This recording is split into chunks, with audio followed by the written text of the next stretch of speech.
Hello and welcome to the Danielle Wasser Show. Today we are going to look into the making of a documentary.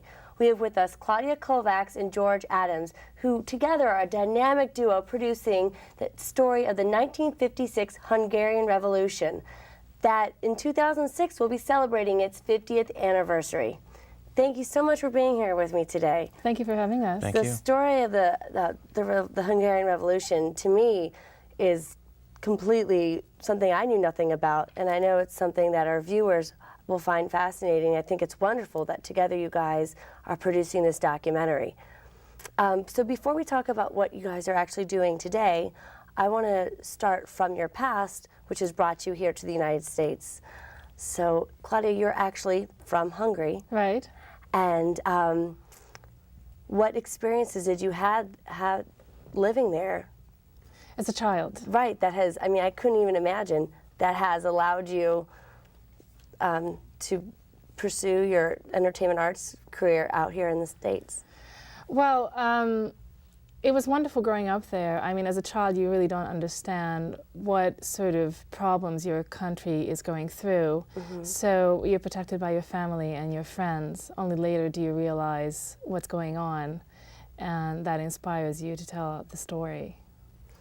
And give me like an image, like to someone who has never been there before. Okay. If you had to give me a snapshot of what, like a typical day of your life there when you're 16 years old versus maybe someone who's 16 years old here, like how would you compare the two?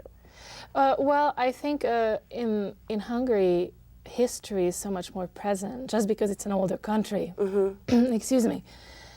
And the parents and the teachers and everyone is trying to emphasize that, you know, where we're coming from. Right. So your background is more dominant or has more importance in your everyday existence. And as far as a snapshot of a day, well, you know, when I was growing up, everything was controlled by the Communist Party. So that had a reflection in school, you know, how you talk to people, what you said, so you had to be careful.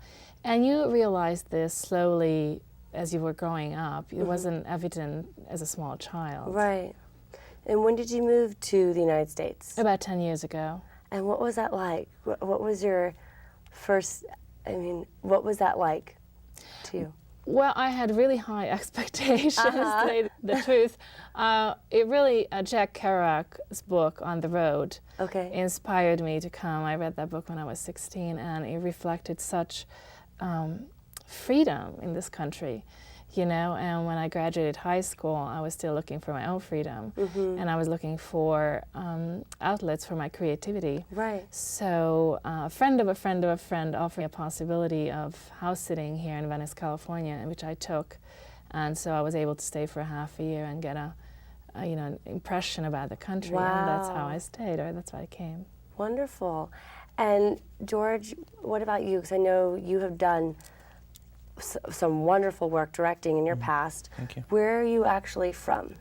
Actually born in Torrance, California, South Bay. Grew up surfing in Redondo Beach and, you know, going to school at Narbonne High School in Harbor City. So, you know, I'm a South Bay, Los Angeles, California guy. When did you discover theater? I was about 14 years old, junior high school, and it was a way to express myself and not get in trouble in class for talking out loud. So and so did you start off as an actor? Did you know you always wanted to do directing? Or when did you decide, or do you still do both? I do both. Okay. But yeah, I started out as an actor, and it was about 15 years ago that I decided I wanted I felt it was more creative for me anyway, as a creative outlet, was to direct. Okay, and how did you two meet? How did your two roads converge? Well, I auditioned for him and did a really bad job, and he didn't cast me, but he offered me to be part of the production on the producing side, or the production side rather. And so I didn't take that opportunity, but I did take that opportunity in a later show. So that's how we met. And then the documentary came up. Is this something you always wanted to do, or you're just talking one day, you're like, wow, that'd make a great documentary? How did the whole idea of creating the documentary come about? Well, it was my idea. It really is a result, the film is the result, or the idea was the result of my search for truth. And so when I was growing up in Hungary, I really didn't understand what 1956 was. I was told that it was a counter-revolution, which the counter-revolution as a word was propaganda by the Communist Party. Mm-hmm. So when I moved to the United States, a lot of the Hungarian immigrants told me the truth, and that's when it started to reveal to me what really did happen.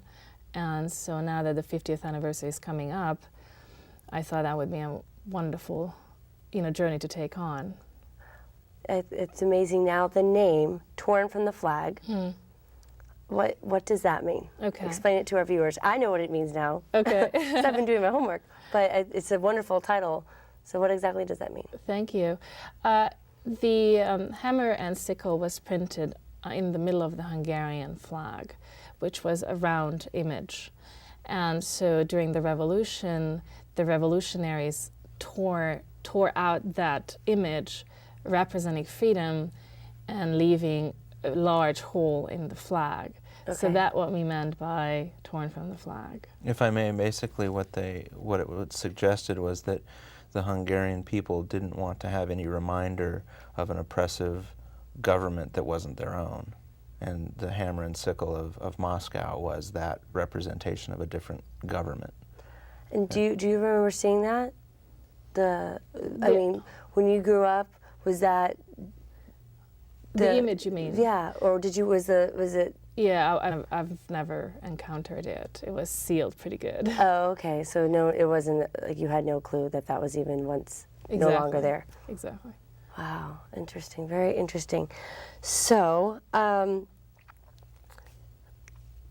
the documentary. Now, are you scripting it out, like how from beginning, middle to end, the people you want to interview? How would you go about putting something like that together? Well, you do a lot of research. Mm-hmm. You definitely need to be committed to presenting the truth. And so you have many sources to go through and many books to read. And so after that, right now we're in the fundraising stage, so that's one of the most difficult ones. Right. And then at the same time, we're putting together the people we'd like to interview. Documentary as a genre is quite, it's not so planned as it would be, for example, a feature film. Okay. You have to go with the flow somewhat, because sometimes when you're interviewing people, it's not only what they say, but how they say it and how they represent themselves. So you have to be very flexible. And who are some of the people you were interviewing? Okay. Well, we have found some diplomats and people who worked for the American embassy in Hungary at that time, so we'd like to interview them. There were some Korean and Bulgarian and Greek students, foreign students who were studying in Hungary at that time, who also fought on the Hungarian side, as well as we're looking at interviewing Russian soldiers who were not willing to shoot at the Hungarians. So, and then we're in contact with some former United Nations diplomats who we would like to interview. So we have a lot of people too. And you have a famous actor interested in also as well into your project. Yes, we do. And we I'm superstitious, so I don't want to talk about that until, that interview is done. Yeah, because you never know whether, they can truly commit and actually do the interview. But we have a letter of interests from several very prominent people, so that's fantastic. Wonderful. And George, what is it about this project that intrigues you? Well, growing up, I guess, especially here in the United States, for me anyway, my background, I grew up in a patriotic household. Grew up during the Vietnam era, watching images like this on television, knowing about the Cold War. My parents definitely spoke about the news at dinner and that type of thing. So I grew up with a pretty informational, communicative household in that respect. Patriotic things in my life that stand out are things like, as funny as it sounds, the USA hockey team beating the Russians. things like that. And as recently as the Tiananmen Square, Right. the man standing in front of the tank, those types of images really stand out to me. And I remember growing up seeing images of the Hungarian Revolution and not knowing really what it was, other than it was these people's fight for freedom. And so in meeting Claudia and discussing this topic and discussing the possibility of putting together this project, it definitely hits home to me, because it is growing up here in the States, we just don't have a clue really as to what other people in other cultures have to go through. We have the right to vote. Other people in other parts of the world die for that right. Right. And so for an underdog country, an underdog people to stand up against a huge nation that the Soviet Union was, really intrigued me. And to find out about these people and what drove them to pick up guns and you know, basically stare death in the eye and take that chance to fight for freedom. It's a very compelling and very interesting story. So besides revealing the truth, what is the other message you want to get across? Well, I like to make sure that you know, I live in a country where there are several cultures coexisting, and that's lovely. But I think we don't know enough about each other, so I definitely would like to put it out there. The Hungarian Revolution was the indicator for the world that communism is not a system that works. It failed. And I think people perhaps don't know that. And I like to Right. put it out there and, you know, respectfully pay my homage to that. Do you ever go back and visit? Yes, of course. So you still have a lot of family there? Yes, I do. Well, I believe we have a video clip that you have brought for us That's right. that can help show some imagery as to what we've been talking about, because Okay. a picture's worth 1,000 words, Right. and you're going to talk us through what we're about to see. Okay. And I think that'll help. Okay, great. Okay. Well, here we're seeing the demonstration that took place on October 23rd of 1956. And as you see, it's very peaceful, but it's massive. A lot of people, you know, took part in this. And that was actually the event that provoked the Russians to eventually, you know, enter into this revolution and fight the Hungarians. Here we'll see an image where they're actually tearing out that hammer and sickle from the flag, and that's where "torn from the flag" is coming from, the title, and how happily they're doing this and how liberating that is for them. And that creates a huge hole, and that's torn from the flag. And then here we're seeing a event where Hungarians were protesting in front of the radio station, and they were shot at, civilians and people without any guns. Here you see the Russian tanks invading Budapest, the capital, and how scary it must have been. They all over. And you see a fighter here, a young girl. Girls, men and women alike, took up guns and were fighting against the tanks. So the Hungarians had handguns and the Russians had the tanks. So that's what we're talking about when we're talking about an unfair fight.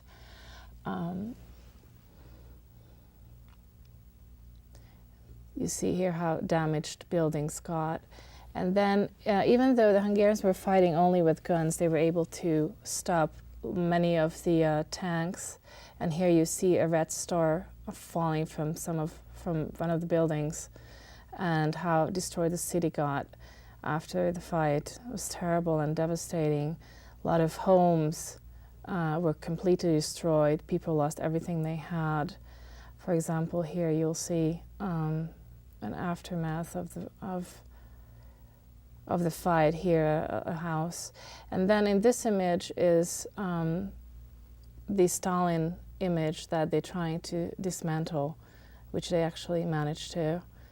And so that was also a symbol for freedom. Anything Russian was destroyed at that Yes, time. any symbolism of Russian occupation.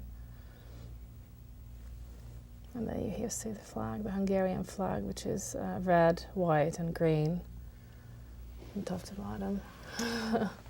That really helped. That was wonderful. Thank you. Really wonderful. And then we have some pictures. George, would you like to explain what we're seeing here?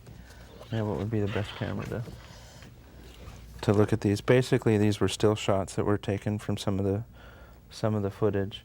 In this image, the headquarters for the AVO, which was the secret police at the time, was looted by the freedom fighters. The freedom fighters went in and basically took out all of the files, all of the Russian files, and burned them. Files of citizens that the Soviets had put together, dossiers and this type of thing.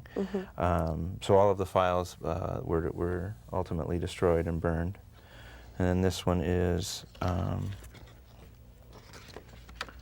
a Russian a Russian tank that was destroyed. It's interesting to note that a lot of the freedom fighters used a Molotov cocktail, which is a Russian invention. Actually, it's gasoline in a wine bottle with a cork and a rag. And along the narrow streets of Budapest, the tanks would be destroyed, and basically would stop the Russians in their tracks. And they couldn't go beyond or be around the burning tanks, and so they would be caught in a crossfire from the freedom fighters. And this is how they were able to successfully hold off the Russians for several weeks. To their greatest surprise. What did the Hungarian Revolution mean to the United States at this time? Where were we? What kind of effects did it have on? Do you want to take that? Yeah, go ahead. 1955, 1956, specifically 1956, Eisenhower was running for re-election at the time. So it was political upheaval for him. When they found out about it, and you have to understand, obviously communication certainly wasn't what it is today. Right. The Western world didn't find out about this for several weeks until after it happened. And so it was very much a political hotbed for Eisenhower to be asked to go up against the Russian army, where just 10 years earlier, during World War II, we had been their allies. Right. So this actually was very pivotal in the beginnings of the Cold War. Russia had also developed the hydrogen bomb, as we had in 1955. Excuse me. So there was a lot of political upheaval at that time. Eisenhower really couldn't do anything because it was a re-election year for him. It wasn't. It was actually Vice President Nixon who stepped up and offered humanitarian aid to the freedom fighters to Hungary. So that was pretty much what was going on here. And are there any remnants? If you were to visit Hungary today, would you be able to tell or see anything? Have they totally covered it up? For many, many years, you were able to see, the bullet holes in walls. And I was wondering, actually, as a child, what was going on, what these holes were, where they came from. But today, I think they renovated the buildings pretty nicely, so not really. Wow. And where do you, when you're making this documentary, what is the toughest part about it? What type of red tape, or like what is your biggest challenge you face, would you say? Well, besides the financial, of course, right. Which is always difficult. I'm facing a challenge of finding the truth in documentation. I think a lot of times, for political reasons, they are covered up. So you have to be very aware of this when you're going through materials, to make sure that what you think is the truth is the truth. Is it just like when you write a paper in college, anything you put in this documentary has to be, like, I guess, cited and documented that it came from a truthful source? It can't be...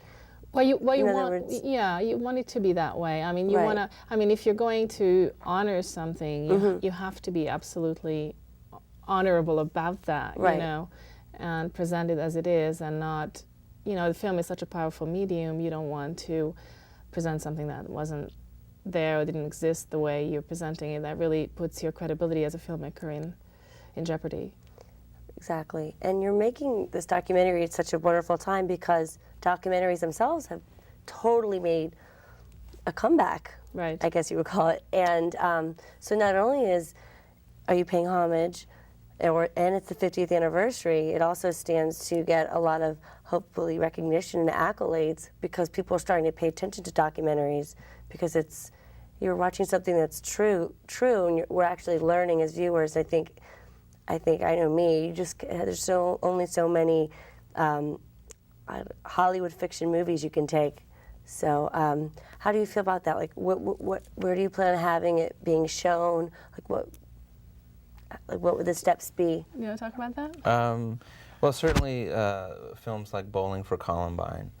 Michael Moore has done a fantastic job kind of bringing documentaries into the mainstream, if you will. Right. And I think that certainly going after the mainstream film market, we're going to be trying to certainly get the film into festivals that'll have a limited release nationwide.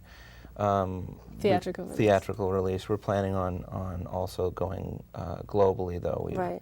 We've already spoken to several television stations who are very interested in showing the piece once it's complete. So I think that there is that surge already beginning for this film. And we would like to do it in English, so that's going to help us. Right. And we're definitely focusing on the international aspect of 1956 as well as international attention once it's made. And how hard is it to get a film into a film festival? Do you just enter it in? I mean, I don't know. How do you get a film into a film festival? Is it an easy thing to do, or is it? Well, the process is relatively simple. I mean, you send your film, you send your money, and then they review it and they accept it or not. Oh, okay. So that part is easy. How difficult it is to actually get in, well, I can answer that 2 years from now. We're trusting the quality that we're aiming for, so we're hoping that it will be no problem. Wonderful. That's great. Is there anything else you want to add that maybe I've left out or skipped over? No. No.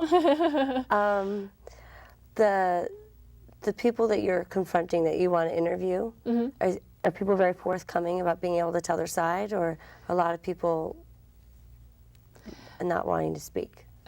People are very eager to speak, actually. I think when you live under such regime and you put your life, in jeopardy for an ethical principle, and you survive it, and you can't talk about it for years because you're afraid for your families, back in Hungary, or the people because a lot of people, there was a lot of retaliation, like tremendous amount of retaliation in Hungary. So people didn't dare to speak. Matter of fact, one of the United Nations members or diplomats, Mr. Jensen, who was a Danish diplomat, he was the one who was leading the interviews or conducting the interviews with the Hungarians who escaped from Hungary, which we're talking about 200,000 people, 2.5% of the entire nation. It's a very high number. And so he was conducting these interviews, and the Russians demanded to see this list and the names, and obviously for the reason of retaliation, and he denied that. And that eventually the United Nations pressed Mr. Jensen to the point where he had to, and he said to the Russians, okay, I make a deal with you. Let's go on the very top of the building of the United Nations, and I'm going to show it to you there. And they, 2 people went up, and he showed them the list, and then burned the entire list. And then, unfortunately, a week later, he was found dead in New York in a public park. His son committed his entire life to prove that it was murder. He wasn't able to, or hasn't been able to so far. But we all think, of course, it was a murder. Of course. Yeah. And so, now is the time where people can, I think, relatively freely speak about this without being afraid. So it's lovely to have this opportunity to really say the truth. It must be. I can't wait to see it. I hope I get invited to you can have a big premiere party. We'll invite you, definitely. I want to come. That's great. Now, if there are any viewers watching this that maybe they have a tie to your story and they have something they would like to speak, would they be allowed to? Oh, absolutely. We welcome that. Matter of fact, we're looking for those Greek and Bulgarian and Korean students who did fight on the Hungarian side, as well as we're looking for Russians who were fighting in the revolution on either side. Okay. So we're looking, it's very difficult to track those people down. A lot of them were executed. So, and some of them escaped from Hungary and they live in Western Europe or in the United States or in a Western country. So we're definitely looking for these people, so please do contact us. Okay. Well, I guess that's all we have time for today. So if there's anything else you wanted to add, thank you so much for just sharing your story with me and our viewers. And if you would like to be a guest on the Danielle Wasser Show or more information on the documentary Torn from the Flag, you can email me at contact@daniellewasser.com. And the music you're listening to is actually Franz Liszt. Franz Liszt, a Hungarian musician. And we'll leave you with that as we close our show. Have a great day.